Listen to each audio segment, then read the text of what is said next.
નમસ્તે વિદ્યાર્થી મિત્રો, નીલકંઠ વિદ્યાલયમાં આપ સૌનું હાર્દિક સ્વાગત છે. ધોરણ 6 વિષય ગણિત ચેપ્ટર નંબર 10 માપન માં 7મો લેક્ચર. કયા લેક્ચર? છઠ્ઠા લેક્ચરમાં આપણે ચોરસ, લંબચોરસની પરિમિતિ વિશે જાણીએ કે ચોરસની પરિમિતિ હોય તો 4 ગુણ્યા બાજુની લંબાઈ, પછી લંબચોરસની પરિમિતિ હોય તો 2 ગુણ્યા કૌંસમાં લંબાઈ પ્લસ પહોળાઈ. એવી જ રીતે નિયમિત આકારોની પરિમિતિ એટલે કે સમબાજુ ત્રિકોણની પરિમિતિ બરાબર 3 ગુણ્યા બાજુની લંબાઈ.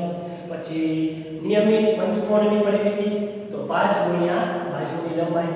નિયમિત ષટકોણની પરિમિતિ તો 6 ગુણ્યા બાજુની લંબાઈ. અને નિયમિત અષ્ટકોણ એટલે શું કે જે બહુકોણ હોય એને 8 બાજુ હોય. ચોરસમાં કેમ 4 બાજુ હોય?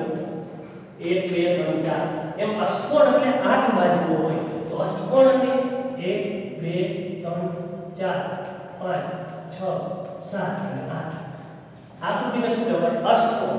કે નિયમિત અષ્ટકોણની પરિમિતિ તો 8 ગુણ્યા બાજુની લંબાઈ. નિયમિત એટલે બધા કેવી હોય? બાજુ સરખી. 8 ગુણ્યા બાજુની લંબાઈ.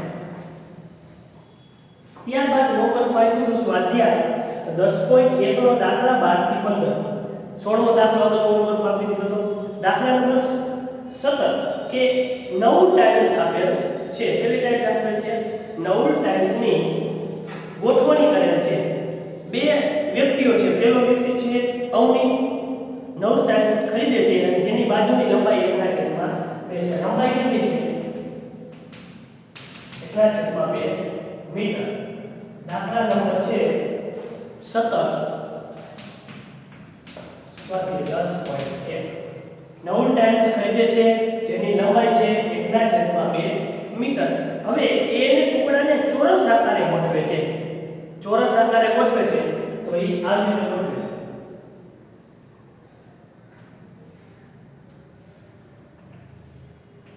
કેટલી ટાઇલ્સ ની જરૂર છે? 1 2 3 4 5 6 7 8 9.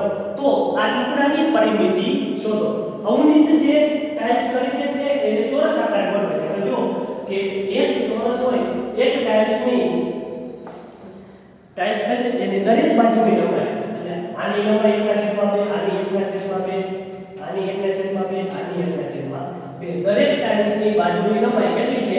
1/2 મીટર આપેલી છે. અવનીત આવી રીતે ગોઠવે છે. તો હવે આનું શું ગોઠવવાનું છે? આપણે કેવો આકાર ગોઠવીએ? ચોરસ. તો પરિમિતિ શું તો ચોરસની પરિમિતિ બરાબર આપણે ખબર છે કે ચોરસની પરિમિતિ બરાબર 4 ગુણ્યા બાજુની લંબાઈ. પણ હવે આપણી પાસે બાજુની લંબાઈ એટલે ગમે તે ચોરસને બધી બાજુ સરખી છે. આ બાજુનું માપ લ્યો, આનું લ્યો, આનું લ્યો, બધી બાજુ સરખી થાય. પણ આ એક બાજુનું માપ લઈએ તો ખબર છે કે એક ટાઇલ્સની લંબાઈ 1/2 હતી, બીજી ટાઇલ્સની અને ત્રણેય ટાઇલ્સનો સરવાળો પૂરો પડે તો એક બાજુની લંબાઈ બરાબર બાજુની લંબાઈ બરાબર શું આવશે? પહેલી ટાઇલ્સ 1/2 પ્લસ 1/2 ત્રણેયના છેદમાં 2 એટલે 2 લખી શકાય કોમન. અપૂર્ણાંક આવતું અને અંશનો સરવાળો 3/2 મીટર. બાજુઓ આખી બાજુની લંબાઈ કેટલી? 3/2. હવે સીધું થઈ ગયું કે ચોરસની પરિમિતિ બરાબર 4 ગુણ્યા બાજુની લંબાઈ. ચોરસની પરિમિતિ બરાબર 4 ગુણ્યા લંબાઈ. તો 4 ગુણ્યા લંબાઈ કેટલી આવી? આખી એક બાજુની લંબાઈ 3/2. 2 દુ 4, 2 તરી 6 મીટર. તો અવનીતે જે રીતે ગોઠવણી કરેલ છે ટાઇલ્સની એ ચોરસ આકારની પરિમિતિ 6 મીટર છે. તો અહીં લખી નાખીએ ચોરસની પરિમિતિ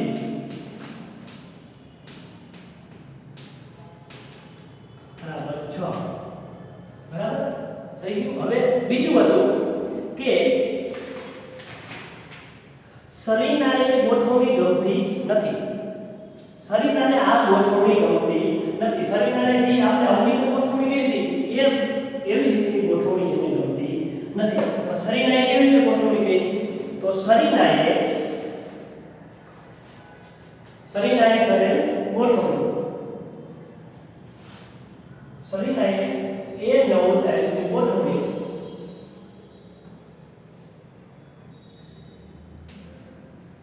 આવી રીતે કરેલ છે. સરિતાએ કરેલ ટાઇલ્સની ગોઠવણી 1 2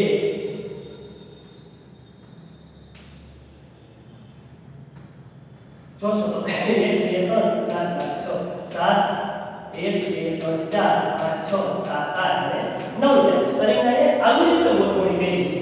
તો હવે સરિતાએ કરેલ ગોઠવણીની પરિમિતિ શોધો. આપણે ખબર છે કરેલ ટાઇલ્સનો કેટલો હતો માપ 1/2 1/2 બધી બાજુનું માપ કેટલું 1/2 છેલ્લી બાજુનો છે. તો હવે બધી બાજુ ગમે તો આકાર આવ્યો હોય તો નિયમિત આકારની આવી રીતે તો પરિમિતિ બરાબર શું થશે બધી બાજુઓનો સરવાળો. પરિમિતિ બરાબર બધી બાજુઓનો સરવાળો. પરિમિતિ બરાબર શું આવશે બધી બાજુઓનો સરવાળો. કેટલી બાજુઓ હતી ગણવાનું. એક અહીંયાથી ચાલુ કરી દો બરાબર 1 2 3 4 5 6 7 8 9 10 11 12 13 14 15 16 17 18 19 અને 20 બાજુઓ છે. કેટલી બાજુઓ છે 20 બાજુઓ. એટલે 20 વાળા લખવું પડશે 1/2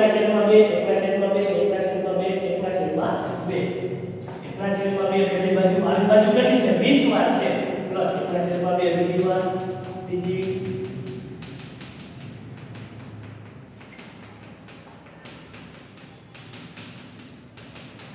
10 બાજુઓ થઈ. હજી કેટલી હતી 10 આવી રીતે કેટલી 10 બાજુઓ છે. જો ટાઇલ્સ કેટલી બાજુ આવે 20 બાજુઓ છે પ્લસ 1/2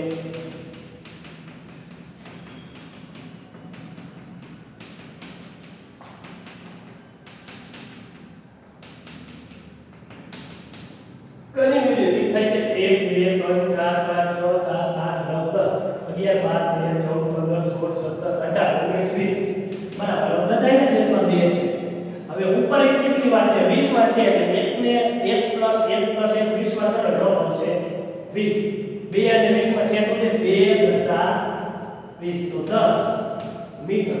તો જેવી રીતે કેને ગોઠવણી કરી દીધી સરિતાએ ગોઠવણી કરી દીધી તેવી રીતે આ નવું ટાઇલ્સનું ક્ષેત્રફળ પરિમિતિ 10 મીટર થઈ અને અવનીતની 6 મીટર. તો બંનેમાંથી વધારે પરિમિતિ કોને થાય અવનીતની થશે. સી ઓપ્શન એવો છે સી છે કે કોની ગોઠવણીની પરિમિતિ વધારે છે તો અવનીતની વધારે કે સરિતાની. તો સરિતાએ ગોઠવેલની પરિમિતિ વધારે છે કારણ કે 6 કરતા 10 મોટા છે. હવે આ બે સિવાય ત્રીજી રીતે ગોઠવણી કરવી હોય તો કેવી રીતે થઈ શકે. આ બે સિવાય ત્રીજી રીતે ગોઠવણી કરવાની છે કે જેને ટાઇલ્સને ગોઠવતા એક સળંગ રહેવી જોઈએ અને તૂટવી જોઈએ ને એટલે સીધે સીધી થશે. આ રીતે કઈ ટાઇલ્સ છે 9 1 2 3 4 5 6 7 8 અને 1 2 3 4 5 6 7 8 અને 9 ટાઇલ્સ. બધી ટાઇલ્સનો કેટલો છે 1/2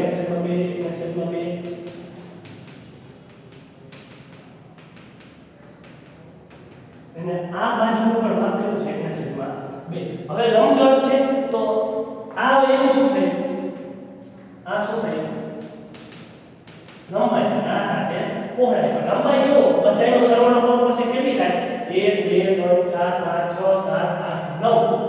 તો સાદું રૂપ આપો 9 ના છેદમાં 2 થશે. લંબાઈ કેટલી થશે લંબાઈ થશે એની 9 ના છેદમાં 2 મીટર. લંબાઈ બરાબર 9 ના છેદમાં 2 અને પહોળાઈ 1 ના છેદમાં 2 હતી. તો એનું સાદું રૂપ આપ્યું કે લંબચોરસની પરિમિતિ બરાબર ની પરિમિતિ બરાબર શું થયું 2 ગુણ્યા L પ્લસ B 2 ગુણ્યા લંબાઈ કેટલી હતી બધી બાજુનો સરવાળો કર્યો તો 9 ના છેદમાં 2 પ્લસ પહોળાઈ તો આપેલી છે 1 ના છેદમાં 2. હવે સાદું રૂપ આપી 9 ને 10 ના છેદમાં 2 તો 2 ગુણ્યા 10 ના છેદમાં 2 10 ભાગ્યા 2 એટલે 5 તો 5 દુ 10 મીટર. તો ત્રીજી રીતે જે ગોઠવણી કરવામાં આવે છે 9 ટાઇલ્સની એની પરિમિતિ કેટલી થાય છે 10 મીટર. પહેલી ગોઠવણી અવનીતે કરી એની પરિમિતિ એવી 6 બીજી સરિતાએ એની આવી 10 અને ત્રીજી રીતે એવી રીતે સળંગ ગોઠવણી કરવામાં આવે કે જે લાદીના ટુકડા ન થાય ટાઇલ્સના તો એની પરિમિતિ 10 મીટર આવે.